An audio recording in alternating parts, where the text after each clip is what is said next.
I have 4 questions, but in case something will appear more, please be free to talk. Maybe there is a question which you will miss, and this is the most common asked question for you. And you can also share it. Is there actually a mostly often asked question? Where do you start? Yeah, how do you start with S3? I think that's one of them. Another one is, what is Sociocracy 3.0? That's another common question. Yeah, those two, I think. I have I had a 5th question, but I think also it's a bit linked with how do you start. So maybe I can ask this question. It's not more like how do you start, but I'm already in sociocracy or trying it, and I see that my friend also has his business, and most probably it's good for him. But he has some fears. How can I help him to start, or maybe I should not help him at all, trying to go deeper into self-management and try the system? So can I, as a friend, help another friend integrate or apply or put sociocracy on his business model? Yeah, okay. Well, once again, I think it's important we make that distinction between sociocracy as a general term, which is like talking around democracy. I think they're on an equivalent, you know, and some people even say that in the future we would need a governance system more like sociocracy than democracy, in democratic regions at least. So we're talking about Sociocracy 3.0, and built into S3 is the concept of driver and a pattern called navigate via attention. And so navigate via attention, a bit like in holacracy, it's the same kind of concept. You're using people's sense of the environment around them and the sense making they do in relation to what they're sensing and perceiving to identify areas of opportunity and areas of challenge in the context of whatever it is you're aiming to do. And so, as Simon Sinek says, it's start with the why. That's what navigate via attention helps us to understand. One, that we only ever act to change things in response to a situation that seems different to what we would expect or wish to see. And that everything we do grows out of that. And therefore, it's really valuable to pay attention to what it is that's motivating us to act to begin with, because it will always be, in some respect, either a perception of a tool, you know, something that's going to help us, or an obstacle, something that's going to stand in our way. And these are the two basic situations that require us to act. So in terms of your friend talking to another friend about S3, personally, I wouldn't talk about S3 to begin with. I mean, if they're having a conversation and the guy is saying, well, you know, we're using S3 in this way and that way, that might be interesting. But I think the more important question is asking this question, why do you need to change anything at all? Yeah. So for me, if it were my friend, that would be my first question. If they were to say to me, I'm interested in S3, my next question would be, why would you be interested in that? And to help that person to unpack whatever the problem is or whatever the opportunity is that their current approach inadequately addresses somehow, and to start there. And so if we come full circle to what I was saying at the beginning, that's built into S3, is navigate via attention in response to drivers, situations that motivate action. But you don't need to talk about S3 to have that conversation to begin with. And so the next thing I might say, having had that conversation, would be exactly what I just described to you. You know, there's a concept in this tool we're using called driver, and there's a pattern called navigate by attention, which is basically articulating what we do as human beings when we perceive something that's not working out. We make sense of it somehow, and we figure out who should respond to it and then find ways to respond to it. So I'm kind of what's the word? It's like removing any jargon and presenting S3 in a language that makes sense to the person that you're talking to. And you don't need to talk about S3 at all in order to be able to do that. So I think I would start there. And then, there's a very nice interview. It's like 2.5 minutes long, I think, on one of our YouTube channels. Mikael Hjerte, he's a consultant in Stockholm, works with CRISP. And he's telling a brief story of when he gets invited by his customers to work within a team who are having challenges around, I think the example he gives is around a meeting process, for example. So he gets invited to help them improve their meeting practice. He doesn't get invited to introduce any patterns from S3. Mm-hmm. So he'll be using patterns from S3 and inviting people to go with him in a process. They have a good experience from it. And then at some point later, they might ask, hey, what is it that you're doing that was different to what we're used to? And it seemed much more effective. And so when people are ready, then he might say, well, there's a ton of things that I'm into, and one of them is S3. And these particular processes and patterns that we used are this and this and this. So I think that's what I would say in answer to that. It's like present things, start with the why, present things in a language that makes sense to people. Don't be attached to mentioning S3, but remember that the patterns are kind of common sense ways to approach, like common sense micro frameworks to approach certain situations, and they're useful some of the time. Thank you. Very familiar, because most of the why people approach us to help them out is help us with the meetings, help us more in harmony communicate during the meetings. This is the most approach which we see, and therefore we take the patterns from S3, integrate them, and I say, wow, it works. This is fantastic. This is really the first question. Yeah. Can I say something on that, Alona? So a very interesting anecdote recently somebody shared with me. We were talking about decision making and clarifying domains. And the guy he works with an organization who was a customer of ours. And he said, in the beginning, when we started looking into S3, we thought that the decision-making processes would be the most important thing for us. And then he went on to explain what we've come to realize is that more important than the decision-making is how we distribute responsibilities to start with. And so clarifying domains, which we use the term domains in S3 a bit differently to holacracy. If you take the domain is like the whole area of responsibility that a role would have, for example. So he said, we've learned that the more we're able to free people up to decide and act for themselves within clearly defined constraints, the less we need to fall back on decision making. And so we can save that added investment of energy from multiple people in decision making for those moments when there are dependencies and it's beneficial to bring people together. But clarifying domains is a fundamentally important pattern. And Brian spoke about this in the conference as well, right? In holacracy, where he's explaining mapping out roles and responsibilities as a first step, and then secondly, empower roles to act. So, and then have better meetings.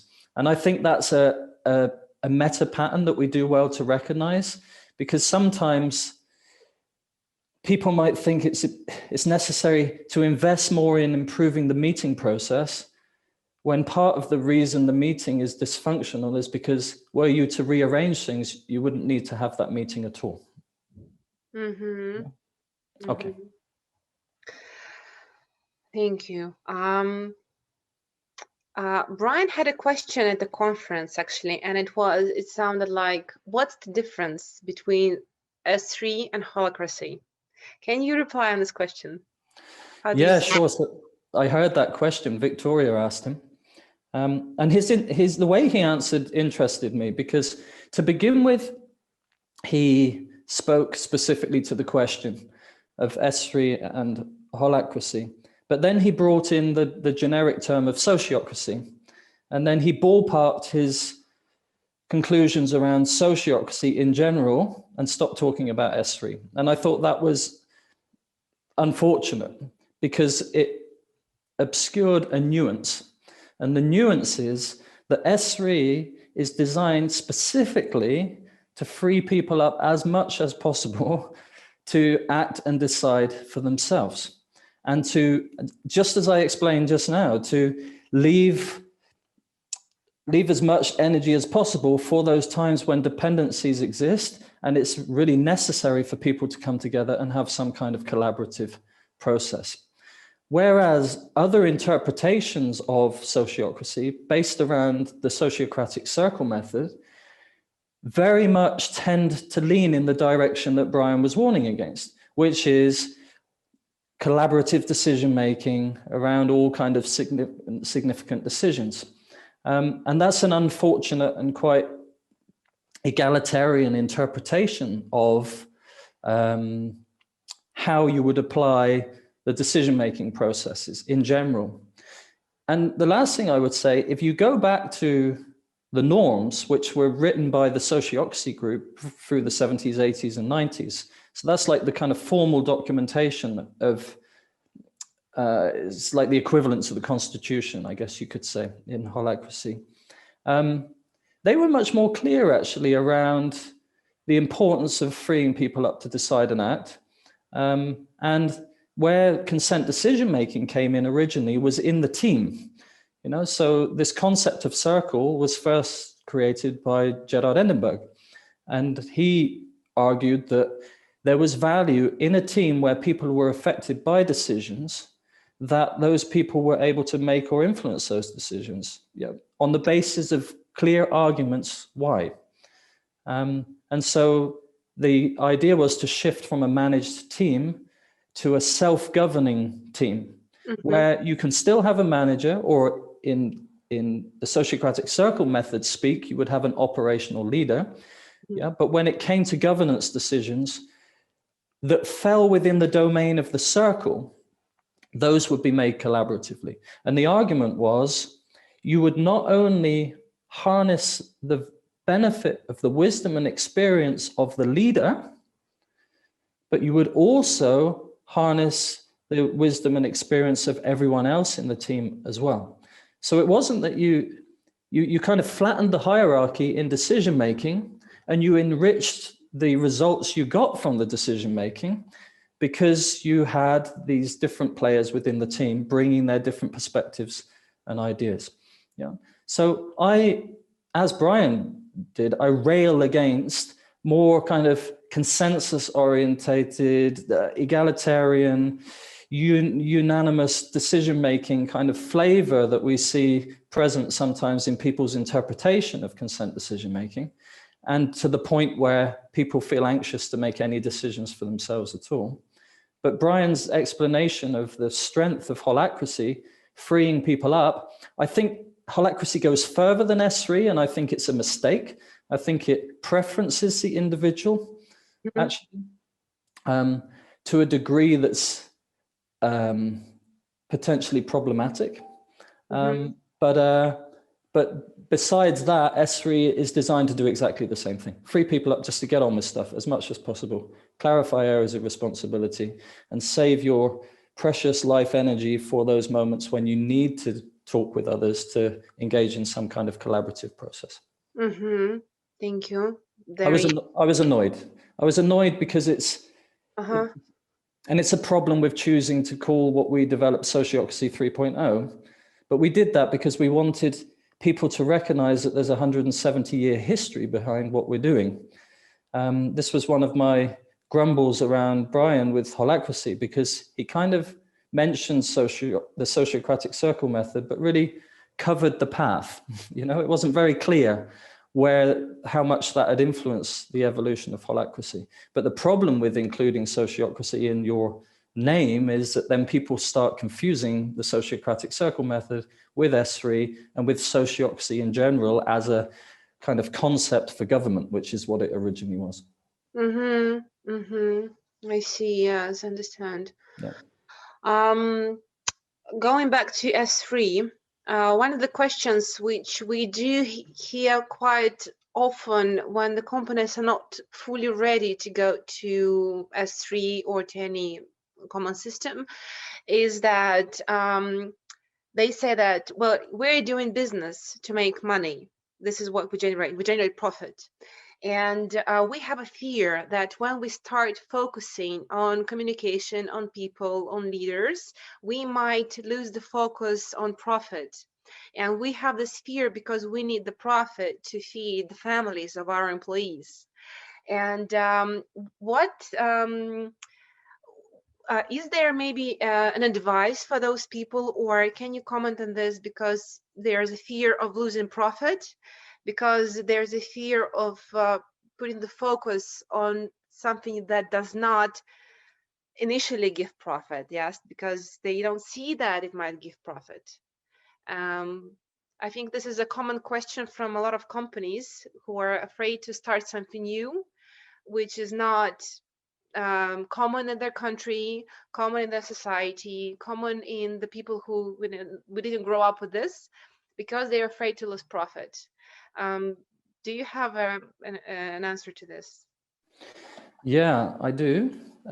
There's a few ways to take it. And I think if we were to really unpack the answer to that question, then it would require more than the time we have for this call. Because I'd like to start on the highest possible level. So as human beings, there's a tendency, I think, toward short-term gain, despite the fact it might lead to long-term pain. And why I'm saying that on the highest level is, if you look at the world today, there are some serious issues with our resource consumption, with the impact of our actions on environment, for example, on ourselves, and that are destructive and in the long term have deeply concerning consequences. Yeah, even kind of catastrophic and existential threats. And there are things that we as human beings can do to mitigate against those things. We actually know a lot about what we could do, but the argument is that you need some kind of global coordination to be able to deal with some of those big issues. And the vulnerability is, if I invest time and energy into, I don't know, let's say, more regenerative ways of running my business, forget sustainability, because we need to get past sustainable. We need to regenerate environments, regenerate contexts. It's not just about sustaining things. But if I decide to do that in my organization, that requires some investment, right? And meanwhile, if somebody else says, screw that, while those guys are busy figuring out how to act in a more kind of holistically responsible way, I'm going to take this opportunity to get a bit more profit, right? Then I'm much more anxious to invest energy in learning how to do things differently and whatever it would require to do that, because I'm going to get screwed by whoever my competitor is, right? So this is a species-wide problem we have. And if we don't solve global coordination adequately, our children are going to pay massive consequence. They're going to pay a massive price for that. Yeah. And I think anyone who's taking an honest look at the world today can see that I'm not exaggerating the strong possibility that there are going to be some very serious issues that we have to deal with in future because we're not dealing with them today. So that's one part of the framing of my answer to your question.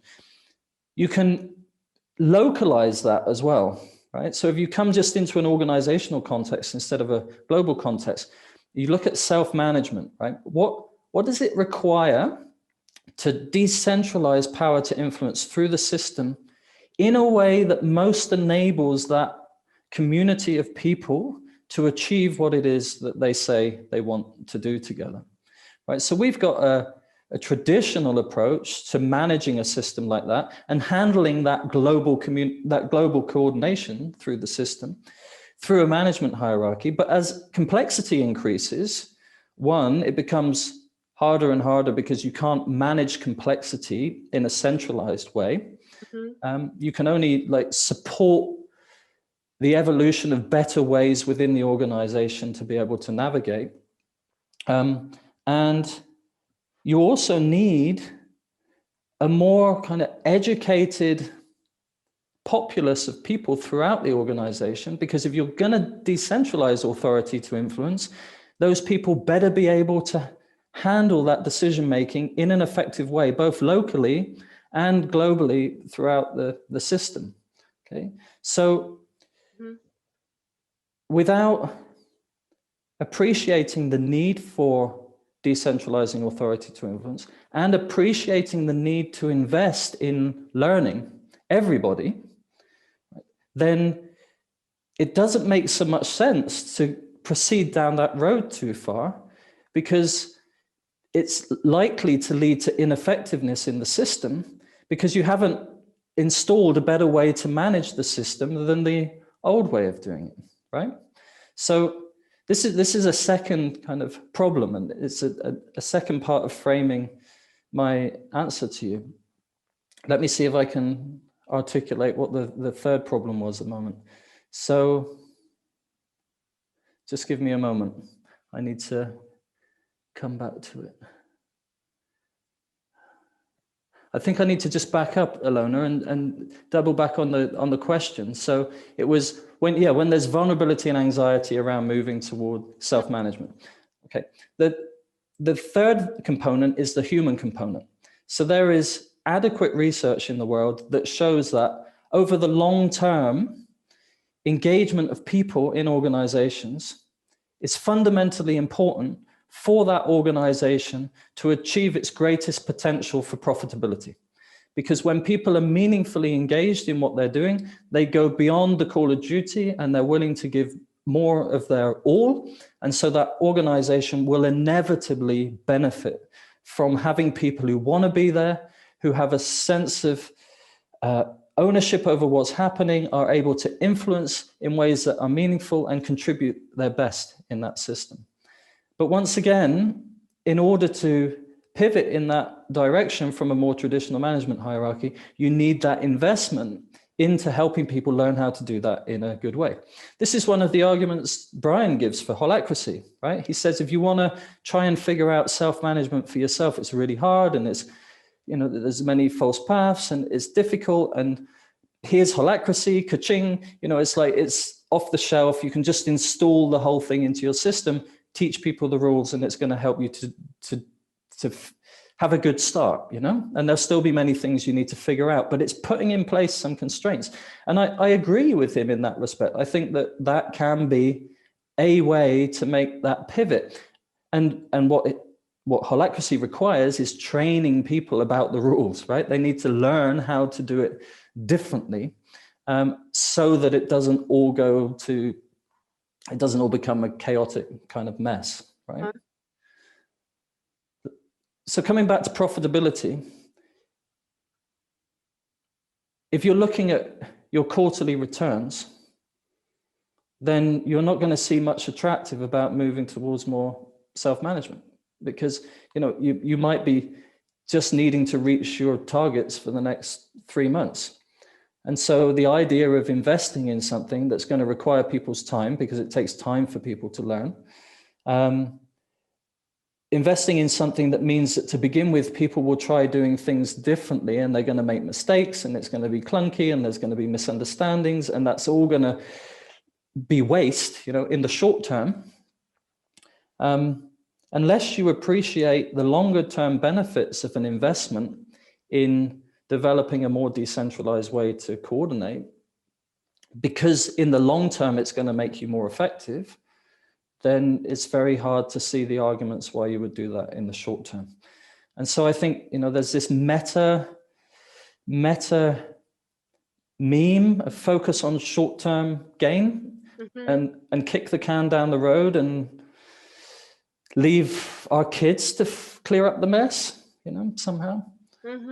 Versus, the benefits of recognizing that trajectory and daring to dream of what it would look like that our children inherit a world where organizations are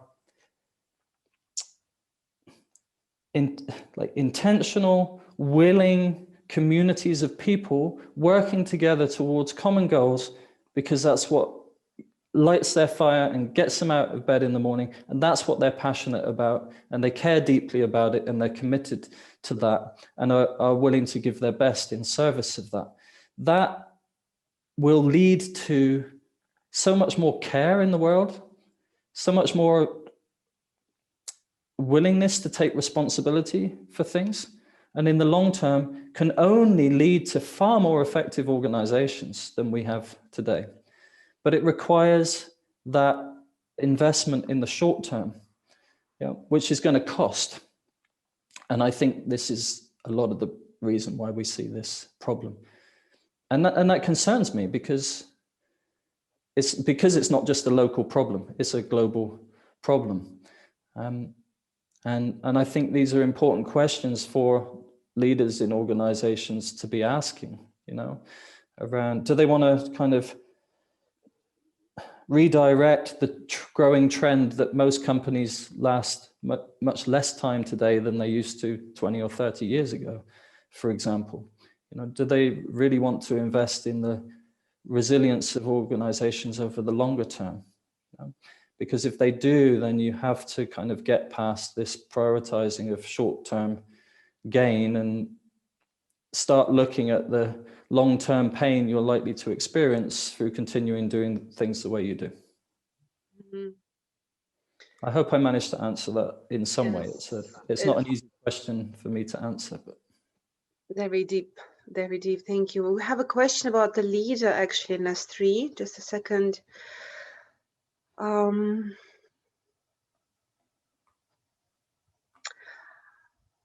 So there are two questions about the leaders in S3. So the first one is, I would like to reveal the topic of leadership more deeply. What do the leaders of self-management do differently?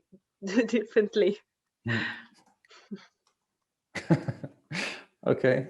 So what's the difference between the self-management, the S3 leader, and the original leader of regular management? Yeah, okay. Well, let me think about that. So firstly, the term leader is a very broad term, right?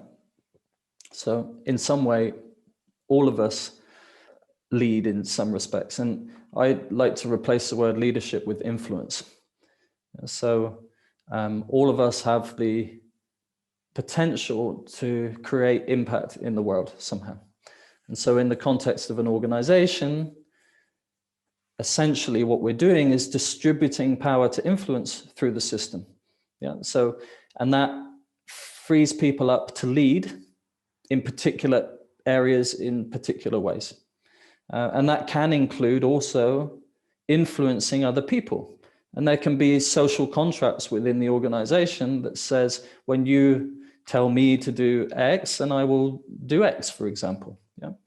And if that makes sense in the context of the organization, then that's probably a good idea that I do what you tell me to do. We might have a two-way relationship where you lead on some things and I lead on other things. So another moment I might tell you, hey, Alona, I think it would be great if you could focus some energy on this today. So leadership can go both ways in that respect. I don't personally have a problem with leadership hierarchies in organizations, if it makes sense.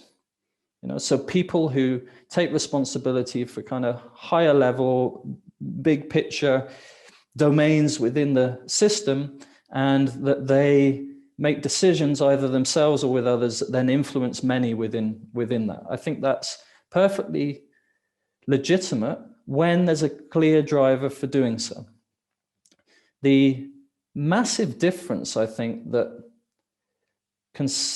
Gerard Endenberg introduced with consent decision-making was this concept of objection, right? And so he said, fine, we can have a leadership hierarchy where people are leading and influencing others and maybe leading on coordinating work, but let's have enough transparency in the system that if anybody in the system sees a reason why proceeding in the way that leader suggests will lead to consequences you want to avoid in that system, or they can see a worthwhile way that could be improved, then they should speak up. And that's the concept of objection, basically.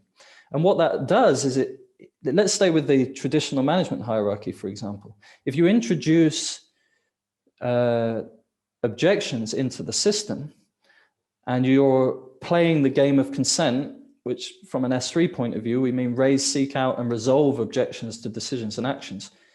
People can lead all they like, right? And you can distribute power to influence to people according to what makes sense. And those people are free to act and make decisions that affect others. But if anyone sees at any point why there's a problem with that, then that objection, that argument they bring is more powerful than the leader. And this is a very interesting shift, I think, that consent decision-making invites. It's shifting supremacy from people, whether that's people in a leadership hierarchy or supremacy from a majority in a majority decision-making, as two examples.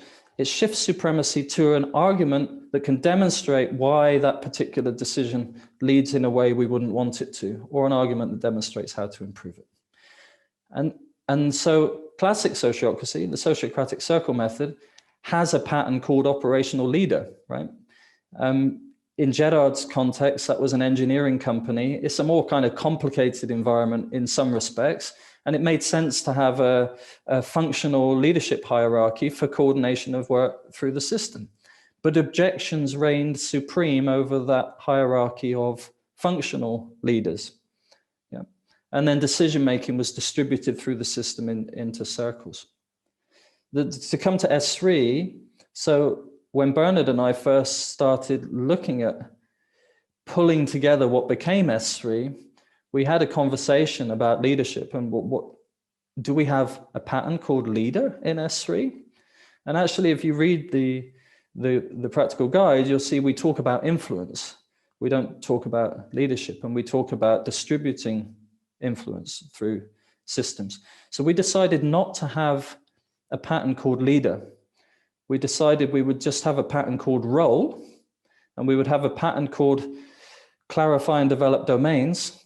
And so with the invitation to think carefully about how you distribute power to influence through the system and how you constrain it in a clearly defined domain, so that people can lead within that domain.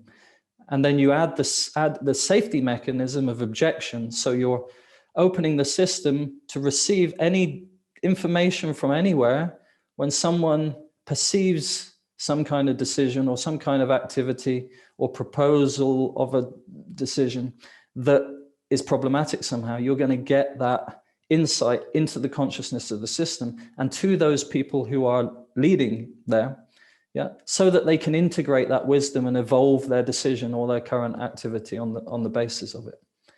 So S3 frees everybody up to be a leader within their domain. And it also frees everybody up and it encourages people to pay attention to things that are happening in their environment and to be on the lookout for any possible problems with that. And it creates an environment where people feel safe to speak up because, you know, in a traditional organizational system, if I challenge the boss, maybe I lose my job or it's career limiting, you know? Whereas in an organization that's adopted this concept of objection, then I can speak up without fear because I know that what I share is going to be received as a possibly valuable perspective that can help us to improve. And the last thing I'd say is this: I think we need to shift from the idea of hierarchies to heterarchy. And the concept of a heterarchy is an organizational system that's continuously adapting according to need and distributing power to influence, distributing responsibilities and clarifying areas of autonomy according to the needs. You know? And then as and when those needs change, so that system is continuously readapting. So you kind of have pop-up hierarchies, you know? And so it can be perfectly legitimate to give power to lead to somebody, yeah? But there's a reason for it.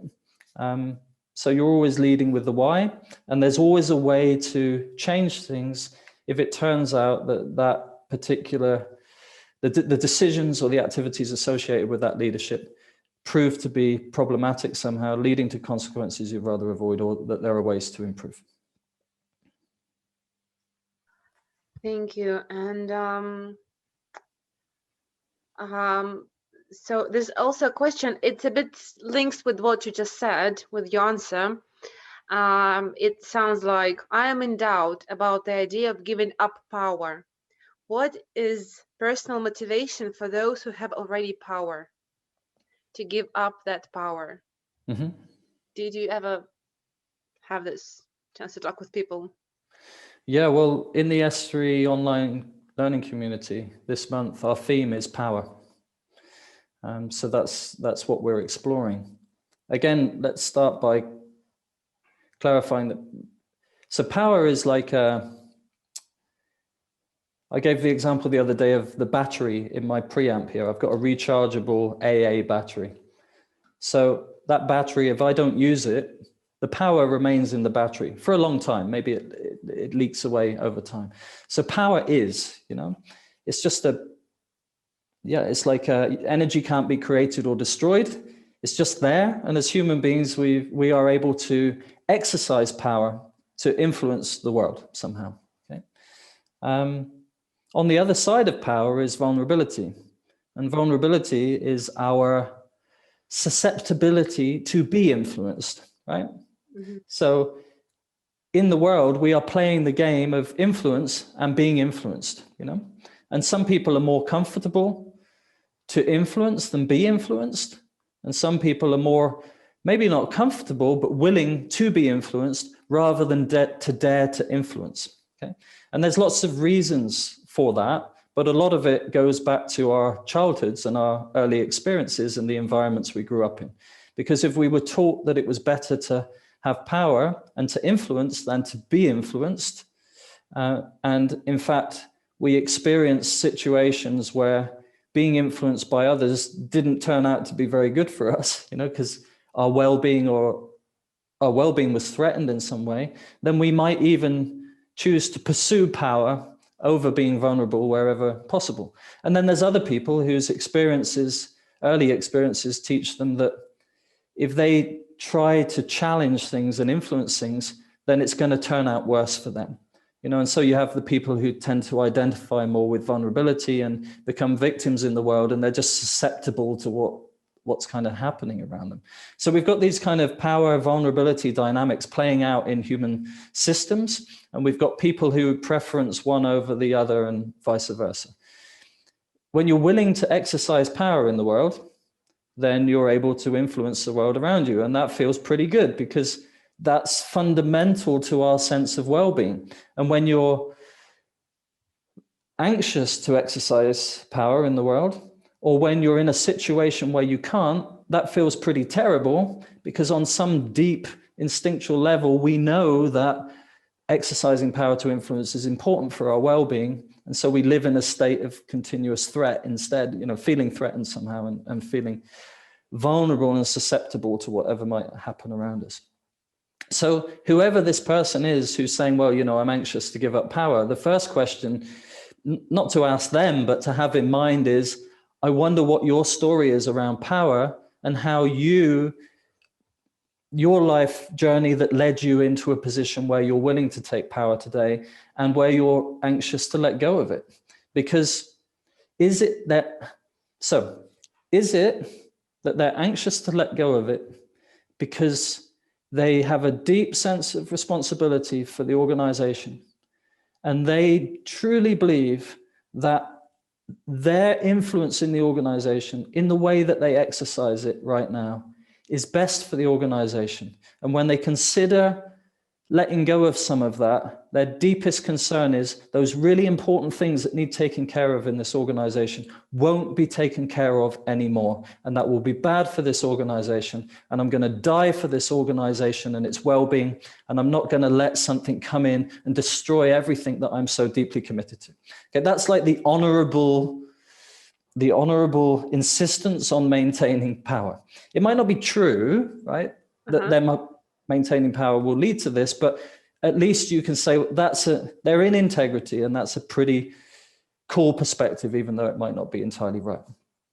But then on the other side, the personal side is, I don't want to let go of power because I am anxious of being influenced.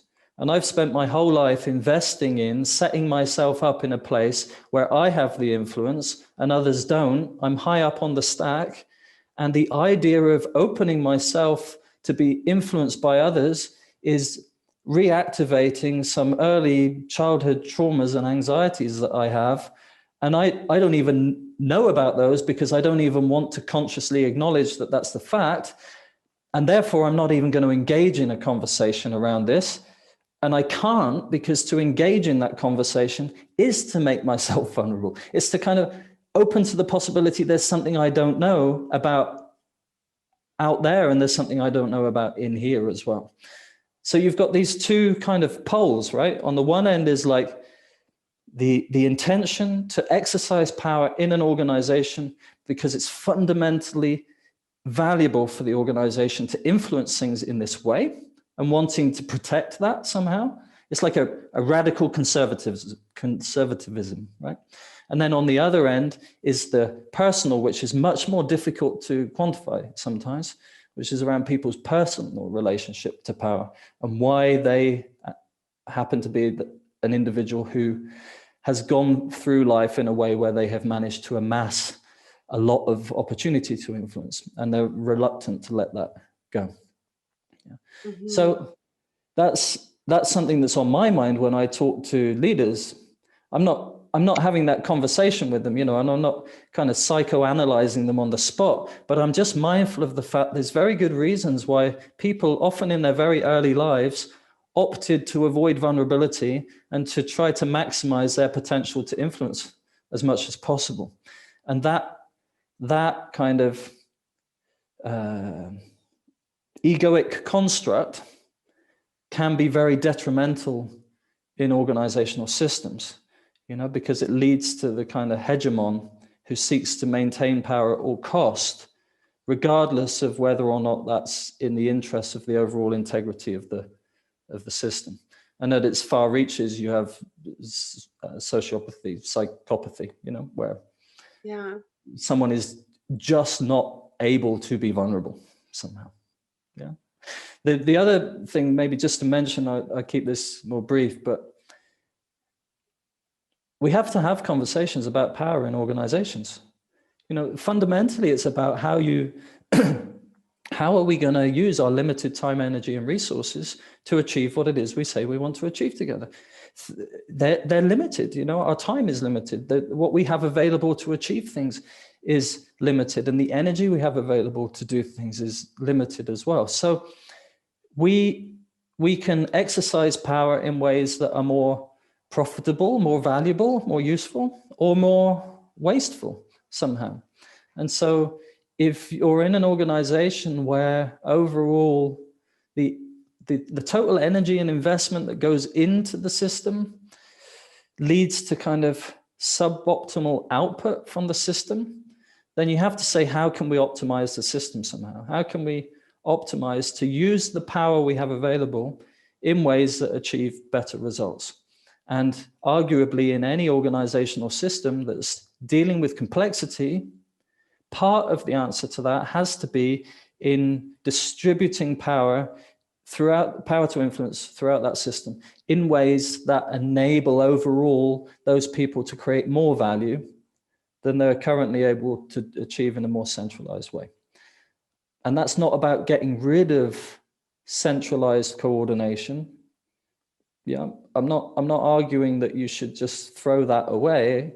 It's just about thinking both and asking, where does it make more sense to distribute power to influence, and where does it make more sense to keep it more centralized?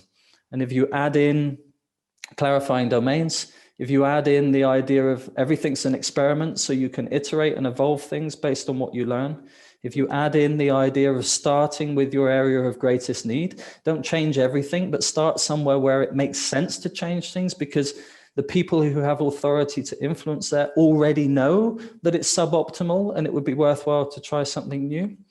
Add in objections so that you can safety check and tap into the distributed intelligence through the system. So you can pick up on things that you personally might not see, but somebody else sees instead. These kinds of things all come together to create a very robust system. But as I was saying earlier in the call, in order to achieve that, people need to learn how to do it. And that also requires a lot of unlearning about the old ways of doing it. And it requires a willingness to step up and take responsibility more, you know, and to recognize that the consequences of our actions and inactions are inevitable, you know, and that we have a part to play, all of us, in taking responsibility for organizations that we're part of. I had a question about, can you give an advice for those who would like to start? And you just replied to it almost. And there's one more question I have from Oil Energy. What's the hardest in S3? What's the toughest in S3? What's the most complicated in S3? I'm just trying to translate the word into English pattern. So what's the most complicated in S3? Like the most complicated pattern or the most complicated? Well, I think, can we talk about the approach? What's the most complicated when we approach S3? What's the most complicated when we drive it in? What's the most complicated when we already use S3 approach management? Yeah. Okay. Well. And maybe an advice for those who Yeah. Okay. Well, again, first of all,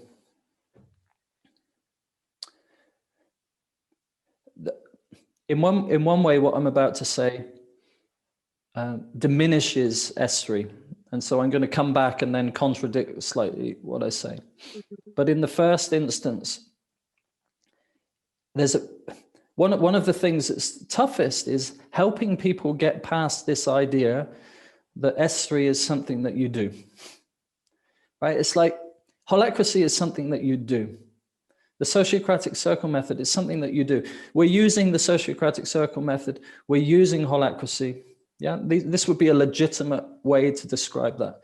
But if you say we're using S3 and you leave it at that, that's inadequate. Because what you're really saying is we are using certain patterns from S3. Yeah, we're not, you don't use all the patterns all of the time. You opt for certain patterns some of the time. Okay. And so I think that's one of the toughest things for people to get their head around, because they're going to objectify S3. They're going to lump it together with a scaling framework or with something like holacracy, and they're going to kind of nail it down and say, well, is this something we want to use or not? And that's a ridiculous question, because if you look at any organization, whether even a traditional management hierarchy, they will be using certain patterns that you will find in S3, right? Because S3 is a menu of typical patterns you see being used in different organizational contexts, right? But you won't see all of the patterns. And when somebody comes to S3 and they say, well, you know, what does it look like to adopt S3? You have to start by saying, your question doesn't make sense, and I'm going to tell you why, and you explain what I just explained. Right? It's like if I go to the hardware store and I need a screwdriver because I couldn't find mine, I don't buy every tool that's in the hardware store and take them all home. I just take the screwdriver because that's what I need. Okay, but I know I can go back to the hardware store, and I know if I need another tool, I can find another tool there as well. It's a simplifying metaphor, but it approximately describes what I'm trying to say. So that's one of the hardest things, because if people don't appreciate that about S3, then they're either going to think, oh, maybe I'm looking for this whole system solution, or maybe I'm not, because they misunderstood it to begin with. On the other side of that, the other thing that's hard is, okay, well, there's all of these individual pieces, all of these individual tools. So, well, maybe there's something that's useful for there, and maybe not. But you can actually take a number of these different patterns and piece them together to create enormously powerful systems for coordinating work, for making and evolving agreements and achieving objectives at a large scale, right? So you can build systems using S3 patterns, synergizing other approaches and patterns that you might have within your organization to create really powerful frameworks for organizing, okay? So as I said in my call during Business with Meaning, you can build holacracy out of S3 patterns. If you take holacracy apart, all the pieces, and you rename things slightly, and you show how certain tools are applied in different places, you can see the bits and pieces that put holacracy together. It's just a particular configuration and arrangement with a few kind of constraints added here and there to create holacracy as a kind of unique system.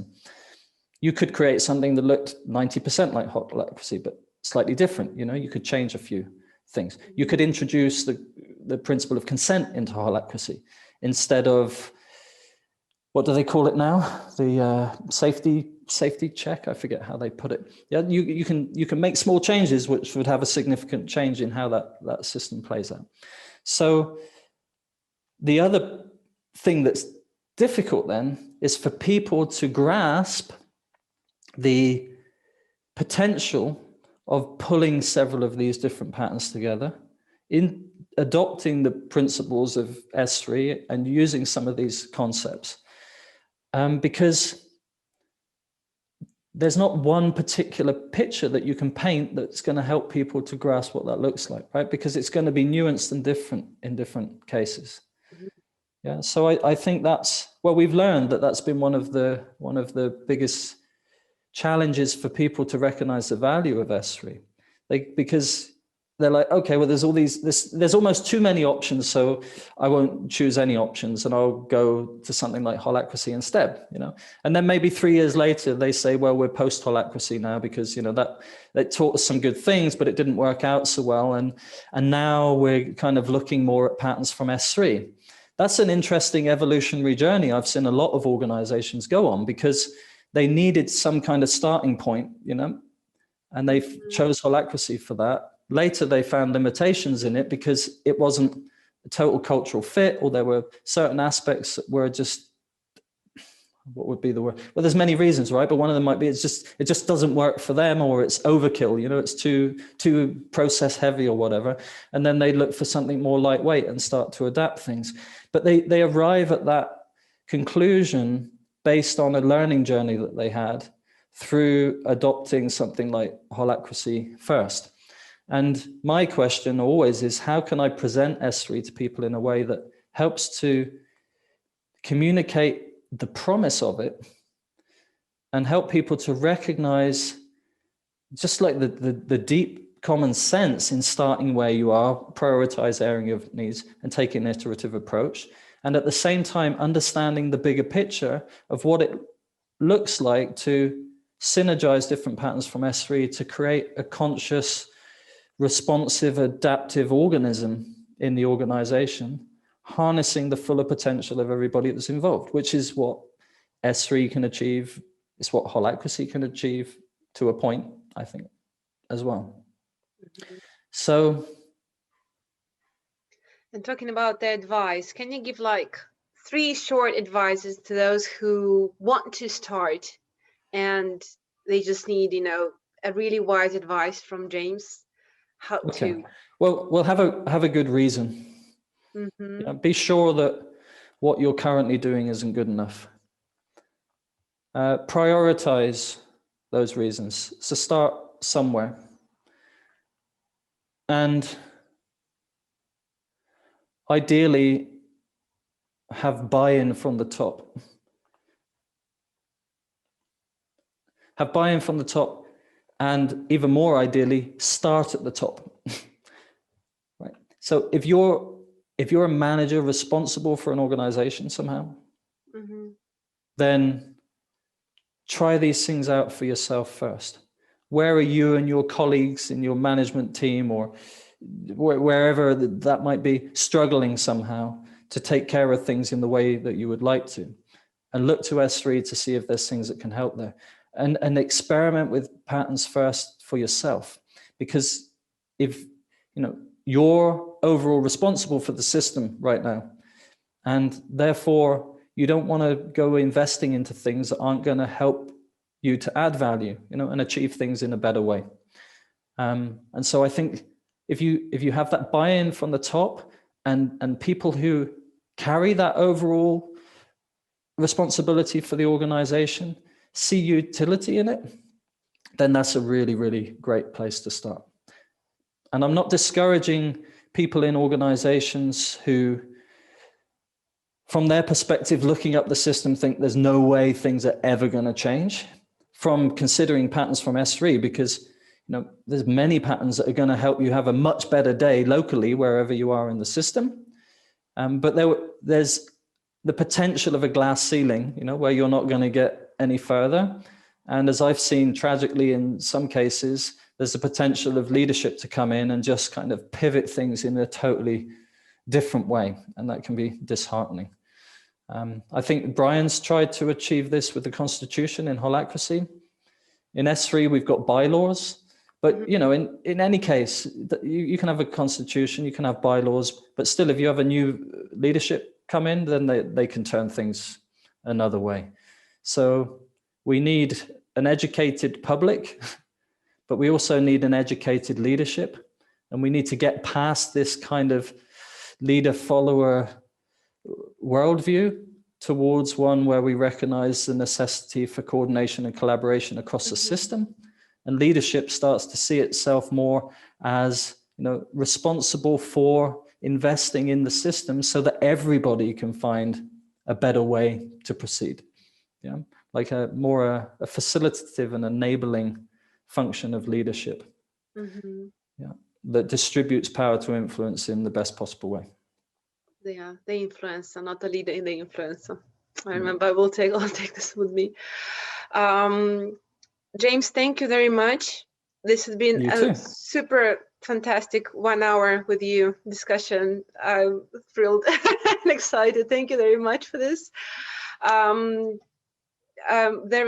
think that our Russian community of S3 and self-management will for sure enjoy this interview. And I'm very happy that you had this hour for us and had a deeper dive into the questions, and we will share this with the teams, and I hope more people will be, as we say, injected with S3 method and patterns, and would like to see and think and look through and ask with a why, and start with the why. And thank you very much for this interview. I'm very happy that you had this opportunity with us hour to answer the questions we had after the conference business meeting.